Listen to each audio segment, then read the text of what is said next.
Read? Yeah, I was trying to figure out if this was the manual for my computer. I think I forgot my charger, so we might have to do this one on the iPhone. Bootleg. Ooh.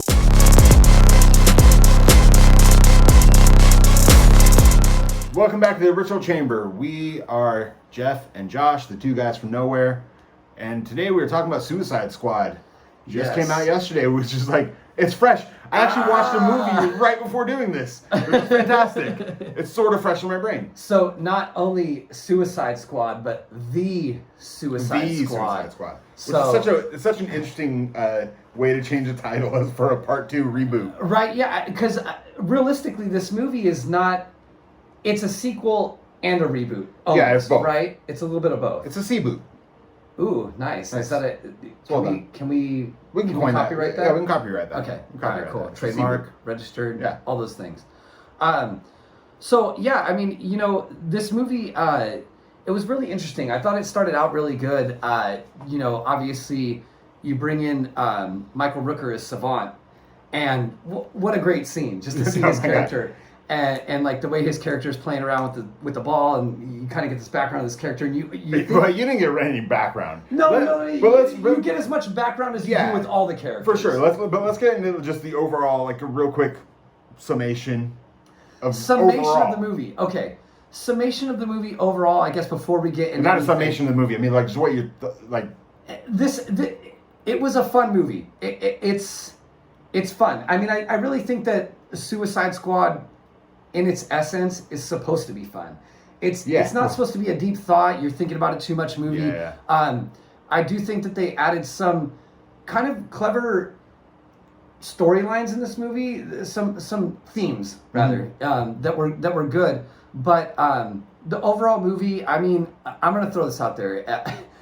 I love James Gunn as a director, I really do, but he's really Robert Rodriguez and Quentin Tarantino mashed up into one person that created a comic book movie in this movie. Okay, fair enough. That's totally fair assessment. I'm not going to disagree with that. I mean, I loved it. It does feel a little disjointed a lot of times. And also didn't need to be 2 hours, like a little bit over 2 hours long. Absolutely. Only because they did so much of that jumping kind of back and forth in time. Like they did sort of, not back and forth in time, but No, they didn't really do that in the original one. It was very linear in the first one. It's presenting something, and then here's what they are. You get that first scene, then it's 3 days earlier. Yep. Then now, and then what's going on with Harley, and then 8 hours later. 8 hours later, and then like at the end when it's like fucking Peacemaker and Flag are going at it. Then it's like 3 minutes earlier. And it's like so it started to feel a little disjointed for me, kind of to the point where I didn't. It was hard to remember what was going on, which is why I was glad I was able to watch it again today before we did this, because it was like I sort of remembered what happened, but because of all the jumping back and forth, it kind of got convoluted in my brain. No, absolutely, and I feel the same way, and I think that when you have a director that wants to be so artistic, that is kind of a complication in especially a movie like this that really shouldn't be that artistic. It should really be like simple in its I don't form. exactly think he wants to be artistic. I think, he has a style. He definitely has. I mean, just going. I would say immediately, this is a remarkably like increase in quality and filmmaking from the first one, and storytelling. Absolutely, and a much better representation of what the Suicide Squad is in the comics. I don't really know that much about the Suicide Squad in the comics. I wasn't really DC. I'm not really a DC fan when I collected comics. Most of my comics are either Marvel, Dark Horse, or like Image, and then Batman. I mean, if you're a DC fan. If you're a comic book fan at all, you're a fan of Batman. You're a fan of Batman, absolutely. Or if you're a human, you're a fan of Batman. Yes, let's just be honest. But I know a little bit, just especially after doing research from the last movie, and just dumb comic book videos I watch on YouTube or whatever. I know a little bit about the Suicide Squad and their whole deal, which you got in the first movie. You got that whole deal, but you had in the first movie you had one death from the entire squad. Who was that? It was Slipknot. Slipknot, yeah. And this one, only death? It was the only that I can recall. Oh no, and there was no Diablo. Diablo at the end. Yeah. Sacrifices himself. Yeah, sacrifices himself, which I mean, he's sort of like possessed by some Aztecian god. Like he should have been able to kick that dude's ass. Yeah. Just throwing that out. Yeah. For this movie, we got the opening scene of an actual Suicide Squad. Literally. Yes, literally. And that was starting with, again, Savant. And, it's funny because watching this movie, and as you're watching this movie and they introduce these characters that you don't see in the trailers for the most part. But it was funny because a lot of the marketing was like pushing them out. It was like, this is your new Suicide Squad. Yeah. And nope. And they weren't. And they absolutely eradicated them in the first 5 minutes. I mean, Michael Rooker, he's such a fantastic actor. Yeah. And it was great to even see his character in a little part of this and then kind of see his character turn. Obviously, I'm going to him running away like a scared baby. Yeah. Pete Davidson, I'm going to throw this out there. He has about less dimensions than Super Mario Brothers on the NES did for acting. But you remember the text you sent me yesterday. I did. Again, they did have some really good actors that they introduced in the initial scene. Nathan Fillion. Mm-hmm. So there was some just great. Some really. I mean, the detachable kid. Like all he does is slap the soldiers. Yeah. I mean, it's really kind of James Gunn-esque in the sense that it was like making the intro to the movie really fun. Yeah, no. And kind of setting the stage for what you're going to expect. The whole movie was a lot of fun. A lot of crack humor. A lot of I mean, the best part of the movie is actually John Cena. Well, John Cena is like the best part of the movie. Fantastic. But the best character is Ratcatcher 2. Yes. Just throwing that out there. Absolutely. But that opening's like, 100%. I'm going to disagree with him on my Pete. I love Pete Davidson. He must have a giant wang. That's the only explanation for his dating history. Why is that even relevant? Because it's the only explanation for his dating history, and he's hilarious, and I love him on SNL. And his movie, King of Staten Island, is actually really, really good. So I guess this is an endorsement for that. It's an endorsement. If you haven't seen it, he got his face blown off, so if you don't like him, just watch the first 5 minutes, and he gets his face blown off. With this being said, this particular movie, let's jump into the fact that there is the introduction of the new Suicide Squad with some reintroductions of other characters that were in the previous movies. So obviously Joel Kinnaman coming back as Rick Flag. Thank you for remembering his name for me. Was just amazing. I mean, he's great. I love him in that role. He's a fantastic actor. He does that role so great.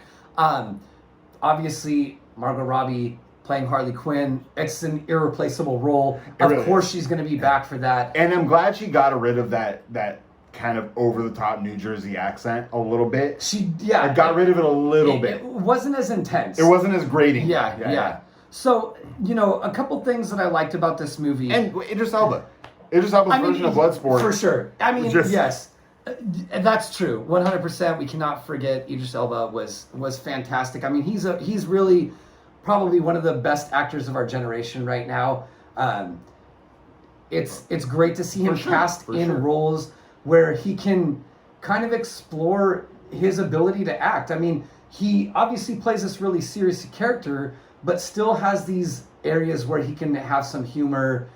Some kind I mean, there's tons of humor. I mean, even I love the juxtaposition of like something a lot of people didn't like about the first Suicide Squad, and it is hard not to compare the two. It Absolutely. Really is hard. I mean, because this essentially is a reboot. Because a lot of people like didn't like the fact that the whole Deadshot and his daughter dynamic, and we got the exact opposite. No, we got the exact opposite. Same story, different scenario. Yeah, but not like the I kill for my daughter. No, you literally have a father telling his daughter, I didn't want to be a father.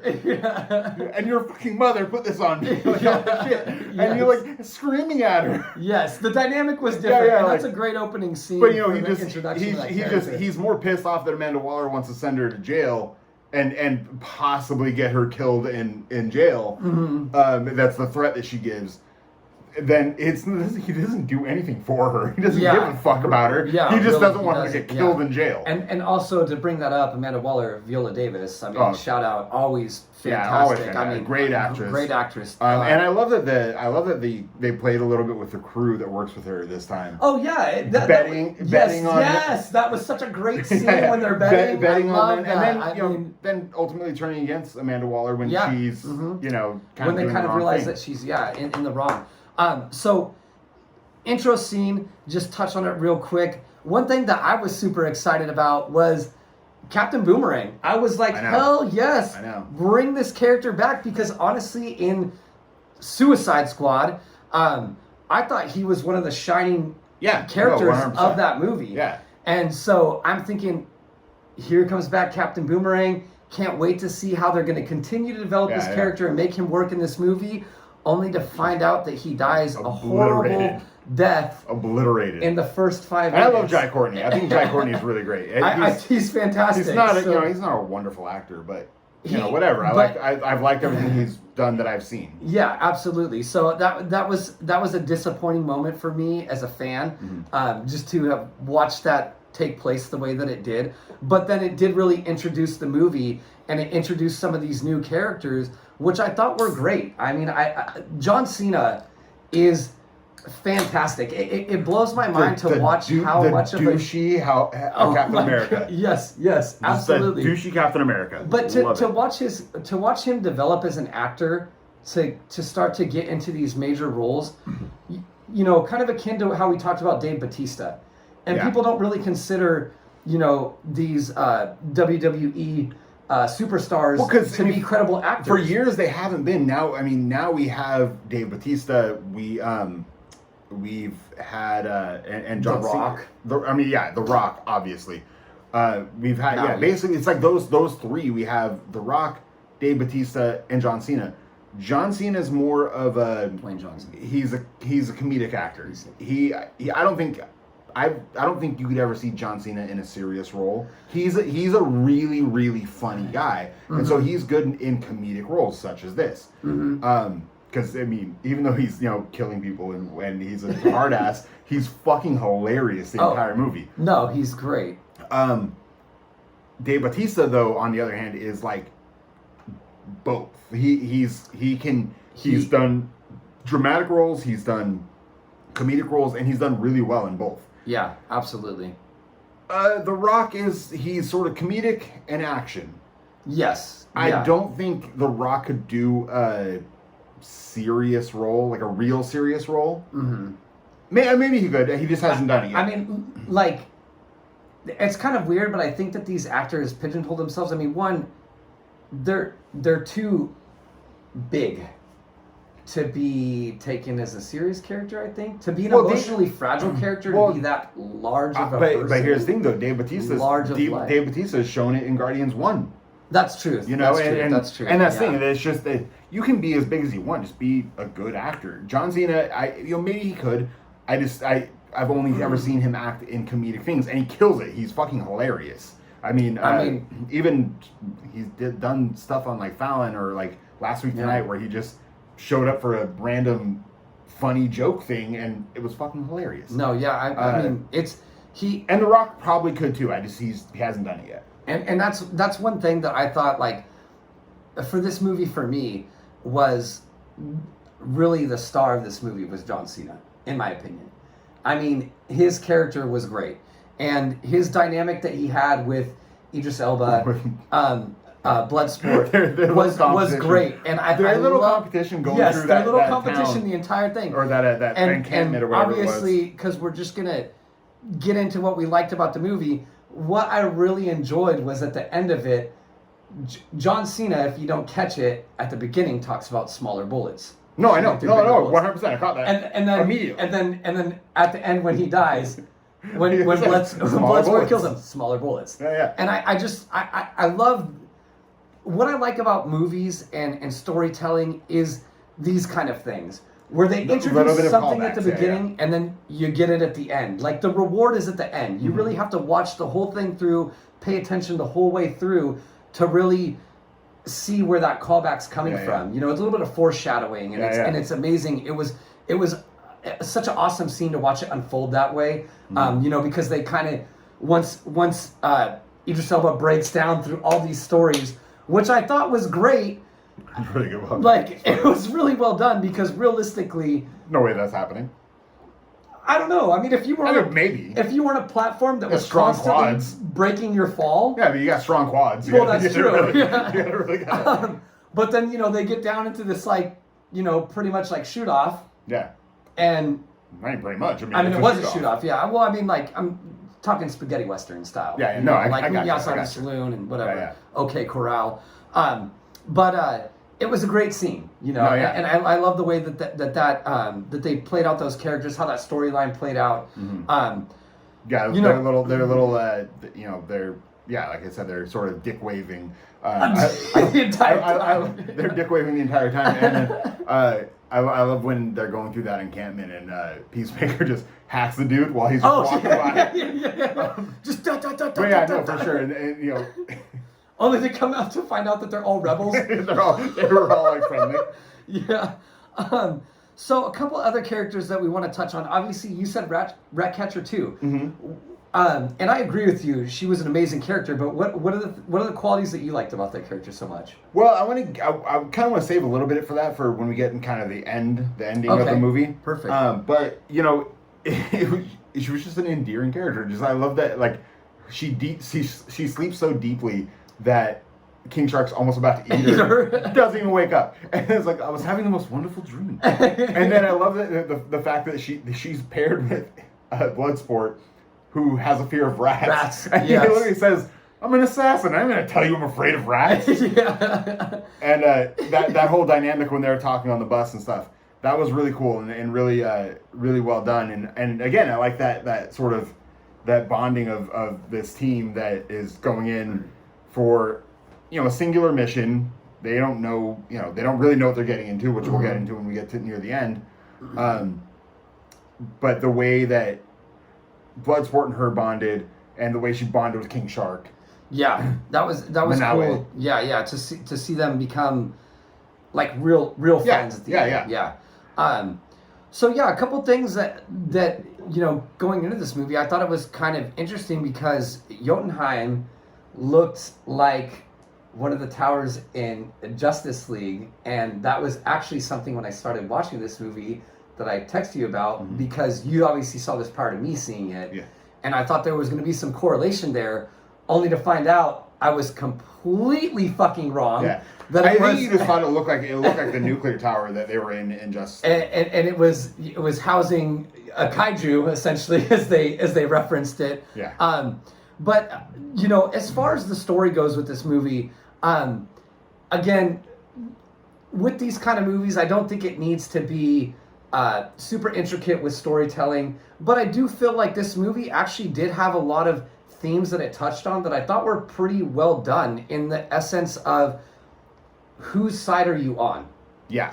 And, you know, when Rick Flag meets, I can't think of his name right now, with all the Thinker. The Thinker, yeah. When they come into that situation and he confronts them, and the Thinker basically just says, like, who do you think you were fighting for?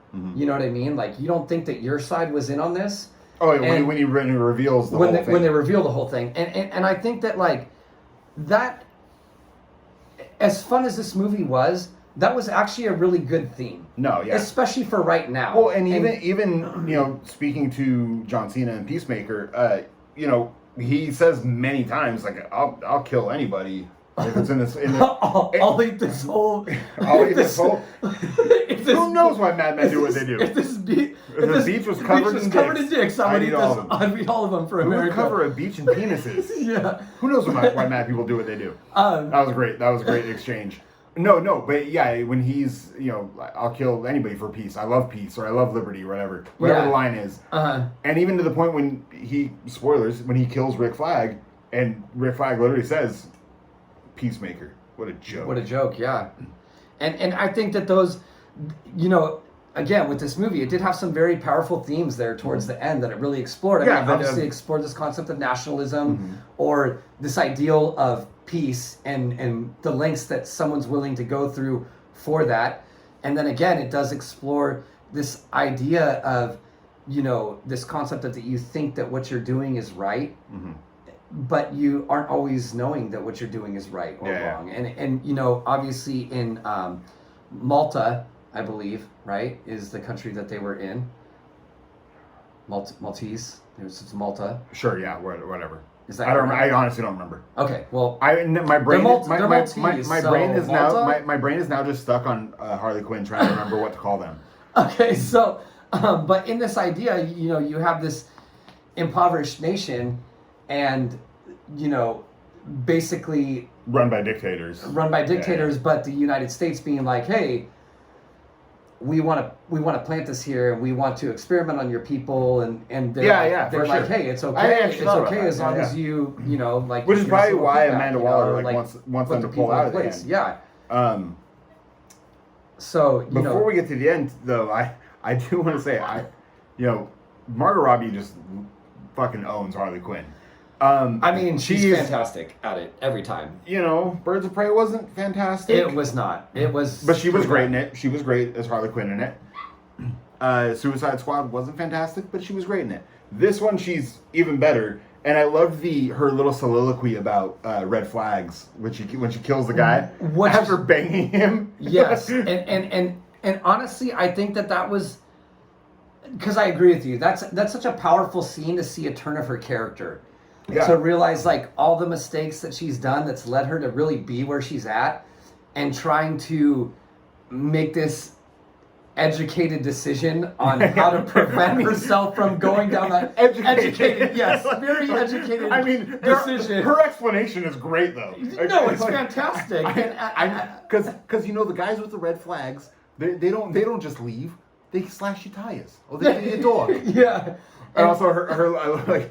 And you would say this, and I would say, "Why are you yelling at me? I'm right here." Yeah. Trying to do my worst Margot Robbie Jersey accent impression. That was pretty good. I'll give it a 10.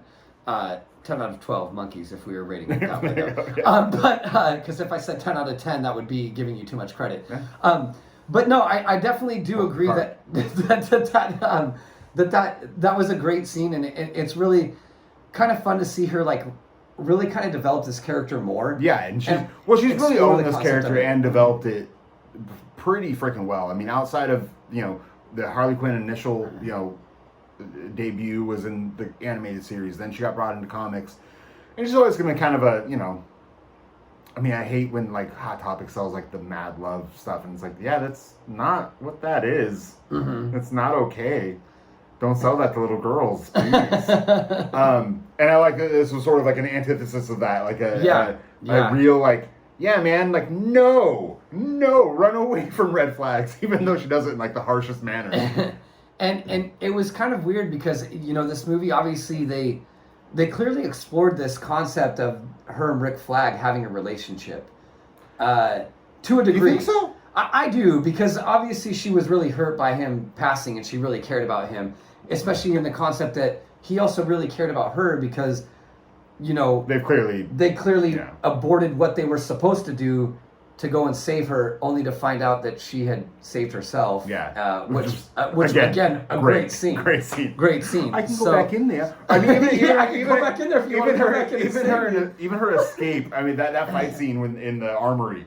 Or the whole fight scene that she's going down thing in the flowers, which why are the flowers? I don't know. But if you notice, there's like the whole wall is turning into flowers and there's like little animated birds. Oh yeah, I honestly was javelin like I thought it was gonna be a dream sequence. Yeah, I thought that she was gonna wake up still chained up and then be like, oh, I'm still here, but then to find out that she actually like that's just how crazy she is. She just emerged from this and that's how she thinks and how her mind works throughout you know this complete destruction of people that are trying to stop her was great. Mowing everybody down. I mean fantastic scene and you got the obligatory scene in the bar from that was kind of from the last one. Mm-hmm. Kind of a callback to the last one, even though you know it was actually more of a fun scene instead of a let's all rally and blah, blah, blah.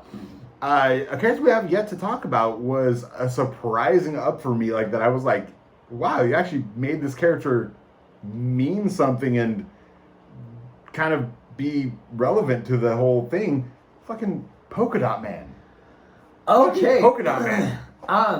Yeah, that's a little bit of a curveball because I do agree with you. I think that when his character was introduced, I was like, oh my gosh, like this is just gonna be dumb, and or he was gonna be the first to be killed. Yes, that's what I kind of thought too. A la Slipknot. In Suicide Squad.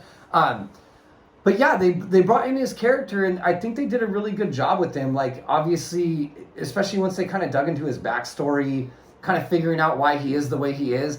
One thing that I thought was very clever, which is, again, very James Gunn style of directing, was this concept of every time they had a singular shot of him, everybody was his mom. Yeah. And I thought it was really great because it kind of gives you... an insight to his character and how his character views everything. Well, and even like right before that reveal, he says, "No, I'm the crazy one." Oh, he says something along the line. I can't remember what the exact line is, but it's something along the lines of like, "No, I'm the crazy one." His having to expel the dots twice a day. Yeah, and, he wakes up and he's like all like blood sport, sees them all like mangled and shit. Yeah, he's like go throw up all the dots. And his character send-off, I thought, was kind of bittersweet. It was kind of bittersweet. Because it's like, realistically, after everything that he's gone through, and he's the only character throughout the movie that really appreciates all the other characters. Yeah. Like, when Milton dies. His name was Milton. Who's Milton? You know what I mean? And they have this whole... He was a nice guy. He was on our side. He was with us this whole thing. He didn't have to be here. And he really... His character really has this like soft spot for people, and he really has this care. And at the end where he gets to his send off, I'm a superhero, Mom, and then boom. Yeah, boom. Again, very Suicide Squad-esque, right? I mean, like again, James Gunn humor. I mean, that was the thing. Like, so much of this movie was so like chock full of humor. Mm-hmm. Like, so some of it was subtle, some of it was like straight in your face, but it was all great. Like, I mean, James Gunn is. Whether you think it was a little bit too artistic, like I'll say, like we talked about earlier, it did feel a little disjointed, and like because of all the cutting back and forth between not timelines, but this was going on while this was going on, but instead of like intercutting that, like the scene when they're blowing up Jotunheim and Polka Dot Man. Bloodsport and Harley are falling down with King Shark and all that stuff is going on while what was going on with Rick Flag and Peacemaker. Mm-hmm. I feel like that could have been intercut. Mm-hmm. You could have seen that all kind of at the same time. Again, because it just sort of like, this all happened, and then 3 minutes earlier, then this all happened. Like, I feel like that could have been all cut in one, like, continuous scene together, like, without having to go back. Mm-hmm. But... what was my fucking point? I forgot. Well, I don't know. I forgot my fucking point. I'm not in his head, so... Yeah, totally forgot my fucking point. That being said, I agree with you in this concept because one thing that I thought was kind of overdone was this idea... That was my point. That's what I was... I'm sorry, I forgot my... I remember my point. That's what happens when you jog somebody's memory. You just talk. I remember my point. No, my point was just like, that's James Gunn's... Like, I don't think it's, that's super artistic or overly artistic. It's just, his way of storytelling. Which I mean, not really, but because of like all the humor and stuff and the action. Fuck it, I forgot my point again. All right, so anyway, going to that though, what I do agree with you in that concept was what he did with kind of a chapter way that he introduced this movie, and then he would introduce it with the blood on the beach washed up a certain way, or like. The fire or the Warner Brothers, and this idea, but then, obviously Operation This turned into the fire turned out a different way. Oh, that was really cool. The way they did the different transitions of like the wind blowing away the debris on the beach, and it said now when it goes to Jotunheim, and it's all just like the shitty rusted metal on top of buildings. Mm-hmm. Yeah, and then it forms Jotunheim, but as the camera pushes in, it's just rusted metal. And I think that was very like clever cinematography like on their behalf to do something like that. But that being said, and it got tiresome. It did, because it was done. I want to say probably like 6 times throughout the movie. 8 times. I want to say 8. The 8 was what I was going to go for, but I was trying to lowball it. It's done a lot. Again, like that was what I was saying. It felt really disjointed in a lot of times, because it was like, meanwhile, Harley. Yeah. And then Operation Jotunheim. And then the fire goes out and it's Operation Harley. Yeah. Yeah, like, exactly. no, for sure. Because and I had think it a lot. That's where this movie got a little tiresome for me, because it's like, as we discussed earlier, this movie should not have been 2 hours long. Yeah, and it was like 2:05. Realistically, this could have been an hour and a half movie. And I'll give it hour 45. Hour 45, and been just as entertaining. Yeah. So you cut out those kind of scenes that are really not that necessary. They're cool, don't get me wrong, but they're not necessary to be that many of those scenes in the movie. Yeah, it's cool transition, but you don't need to do it 8 times. Exactly. Because at that point, you're kind of losing the reader. You know what I mean? Well, and it wasn't like to compare it to like Civil War. Like, it wasn't like Civil War where it was just you got Queens, and then boom, we're in the scene. Yeah. It was Jotunheim. Slow camera push forward. Yeah. To reveal that it's just rusted metal that happens to. Is it a la The Revenant with Leonardo DiCaprio? Never saw that. Oh shit! Well, never saw it. We will watch and review that one time. It's gonna be bad though, but it's a bad movie. But anyway, it's Leo's only Oscar. But it should not be. It should not be. No, it should not be. Well, he should have gotten another Oscar like way earlier than that. But this is totally a sidebar. Totally sidebar. But we get sidetracked, and that's just what we do, because we love talking about these things. So yeah, then let's get into the end of this movie, okay. and we'll wrap this up and just Fine. So we haven't really touched on King Shark. Oh yeah, no wait, that's right. Before we get into the movie, let's touch on King Shark because I thought. So surprisingly, I did not know until we looked it up that was Sylvester Stallone that was doing the voice acting for King Shark, which, in hindsight, after knowing that, makes sense. Makes sense. But King Shark, I thought, was such a fantastic character. It was great. Again, kind of going to the humor of this movie, it was great playing him dumb. It was, because most iterations of King Shark, he's not really dumb. He's not. Like he's also not really intelligent, but he's not dumb. Yeah. Playing him like super dumb like this was great. Like the idea that literally Ratcatcher just fucking convinces him not to eat them by you wouldn't eat your friends, would you? Yeah. Friend? Yeah. That was great, and I love that. I loved his scene when he finds the aquarium, and flesh eating. Yeah, and he kind of is like really happy with these beings that are in there. Alien jellyfish. Yeah, because I don't know what they are. Like alien jellyfish. Yes, that's what I would assume. And then when that breaks and he's all happy thinking like they're all okay, and then they just start attacking him. Yeah. I thought that was a great scene. And then I'm going to do one more quick throw out before we get into the end of this. One of my favorite characters in this movie, honestly, was Sebastian, the rat. I fucking love that character. Yeah. It was such a.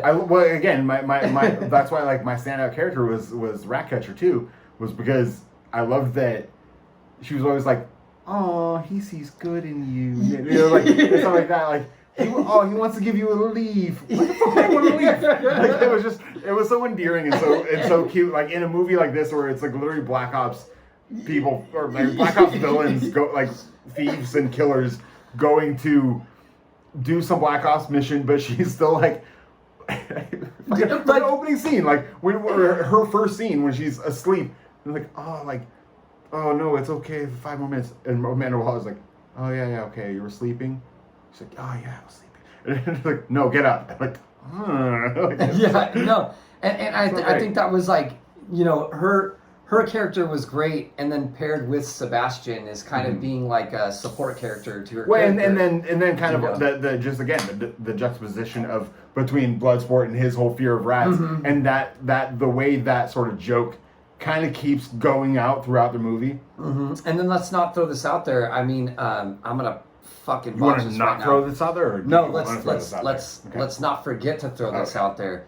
That in her backstory, once she really, Taika Waititi was Ratcatcher 1 with a heroin addiction, and yes, and that was also, I think, again coming into themes about this movie, he also had a powerful theme about kind of what people will consider the underbelly really having an importance. Yeah, that's what for sure. That's what he basically she said. Why rats? Yeah, exactly. You know what I mean? And, he says the line, if rats have a purpose, we all do. Yeah. And again, just a subtle. This movie did really well about putting in these subtle themes that really I feel like are impactful and are really relevant to what life is all about in general. So that being said, we'll go ahead. Like a rainbow right there. Yes, the more you know. Well, no, it's not the more. Well, no, it is the more you know. It's the more you know. Just treat people well. Yeah. Now let's get into the ending of the movie. Starro. I wish they had saved Starro. They'd not revealed Starro in the trailer, because the big problem that was a huge problem in the first movie was that it was literally like guy that's good with guns, guy that's good with boomerangs, crazy chick, and whoever the fuck else was there, I can't remember. Then the fire guy, Enchantress. Diablo. Going up against Enchantress, like a magical being that can like raise people from the dead. Granted, this one was a little bit different because, well, I'll get into that. But I wish they had just saved that Starro was the big bad. Get into it now. I'll get into it, but I just really wish they'd saved that Starro was the big bad. Why though?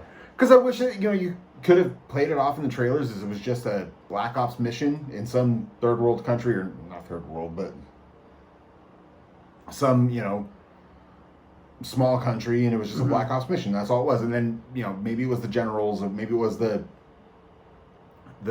opposing president or whatever. Uh-huh.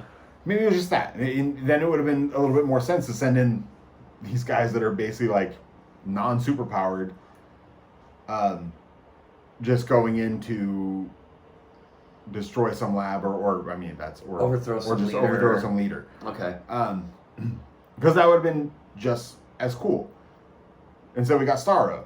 Uh-huh. Which, I don't know much about Starro other than basically what was in the movie was what we know. What I know from the comics is literally same. Yes. So like I know like one Golden Age comic book with like the Justice Leagues with Starros over them. However, this time they actually pulled it off, having them go against a big fucking kaiju, and actually like making why they win or how they win make sense more than what they did in the first one, or it was like, oh, the power of love. Yeah, that was kind of that's the power of love. Yeah, no, and with as Peacemaker did to Bloodsport. Yeah, and I think that with Starro though, it was kind of a interesting scene when his character obviously got defeated. I love the concept of him being able to speak through these other people that. Yeah, he sends out these little, his whatever drones spawns or drones or what you want to call them, too. And then at the end of it, when they actually defeat him, that lady says like, "I just wanted to float and see the stars," or something of that sense. Like he actually had no intention of trying to conquer. It was more like what humanity has done to him that made him be something different than what he actually just wanted to be. I'll go ahead and wrap this up with what I'm going to give the Suicide Squad is, oh man, after talking about this, I think I feel a little bit differently about it. Okay. I was initially going to give it a 9 out of 12, but I'm going to give this movie a 10 out of 12. All right. Because my qualms with it early on were that it was realistically my qualms were James Gunn's directing style. I'm gonna be honest. I just wasn't a huge fan of it. To be honest, I like you said, there was a lot of like going back and forth and these kind of things. I thought there was some things. I mean, I like James Gunn's directing style. Normally, this is a little bit off par from what he's done, but kind of going back to what we said with like, the introduction of the chapters and the scenarios that they're going through, and I felt as I was watching this movie, I was like, this is getting tiring, like just from a viewer standpoint. Yeah. But that being said, after talking about this movie and talking about some of the things that we've talked about, I really do feel that this was actually a good movie. And although, albeit it is just a really fun movie, and that's why I was going to give it 9 out of 12, there are some deeper themes in there that I thought that I wouldn't have explored if we didn't have this opportunity to talk about it, share it on this platform that we do, that kind of just pushed me over to the edge to think, you know what, this is 10 out of 12. You had some really fine acting in this movie. With James Gunn's directing, for sure, the one thing that I love that he does is when he gets into action scenes, it's not a blur. Yeah, he knows how to shoot action scenes, and really, you don't feel like, oh, what's going on there? What's going on over here? What's going on over there? It's he singles out these characters and puts defining moments into them, and really like puts these importance on these characters to like, give this sense of like what they're going to do and like their importance in their role and to the movie overall. And with that being said, obviously we talked about this earlier, but Idris Elba and him falling through all those levels only to come down and blast John Cena with a smaller bullet. Great callback scene, great action scene in my opinion. So yeah, I'm going to give this 10 out of 12 monkeys. I mean, it really was fun, and I hope that going forward that the DCEU can utilize directors that have the ability to take this content and bring it onto the big screen and just make it enjoyable like this movie was. Yeah. Because it was much better than Suicide Squad. Yeah, no, definitely. I mean, and I'm going to go right there with you. 10 out of 12 monkeys. My only qualm is it didn't need to be that long. Yeah. And again, because the cutting away and the way they did the meanwhile this, meanwhile that sort of started to make the movie a little bit confusing for me. Mm-hmm. Like to the point where like at the end of the, like that's why I watched it again today, because it was just like I knew we were going to do this, and I kind of didn't remember what exactly. Like, I remember a lot of it, but it was like, it was hard to place the sequence of orders of what was going on. Yeah, the events. To your comment about the DCU, I mean, we've been dealing with that already. Like, they've, the first Suicide Squad movie was kind of in the same vein as not the Dark Knight. Batman vs Superman. Yes. And Man of Steel and Justice League, that were a little bit dark and brooding. This, ever since the failure that was the original release of Justice League, we've gotten a much more lighter tone. And a lot of people say that they're just copying Marvel. Well, people aren't broody all the fucking time, especially heroes. And no one wants to watch a broody hero. I love the Man of Steel. On several rewatches, I started to love Batman vs Superman. However, my feelings on that are different because it was like you rushed way too far. Yeah, you rushed way too far ahead trying to catch up. That being said, it was the tone that was always sort of what people don't really want. It wasn't enjoyable to really watch. I mean, it was for a nice drama if you want to watch Silence of the Lambs over and over again or something like that. But not a superhero movie. But ever since Shazam, Aquaman, and now this, they're getting into a groove where it doesn't have to be all serious. It can be serious with some funny jokes. Like, it's not as quippy as, say, the MCU. It's more harsher humor. Like, I mean, this was, at least, and it's mostly fuck jokes and well, and a lot of heads exploding. And a lot of heads exploding. I mean, realistically, this movie had a fucking ton of heads exploding. But I mean, overall, I did really enjoy it, man. I didn't like hate having to rewatch it today. Yeah, no, absolutely. All right. Well, with that being said, guys, we found out this new trick on our videos, how to add some just new fun buttons. They don't actually do anything, but they look cool. So if you would, please subscribe. Please like this video. If you guys have any comments, again, we're always open to talk about other topics. And with that being said, I think I finally have figured out how to... Oh, that's why the charger wasn't working, because I'm reading the wrong book and it's also upside down. So I hope you guys all have a good night.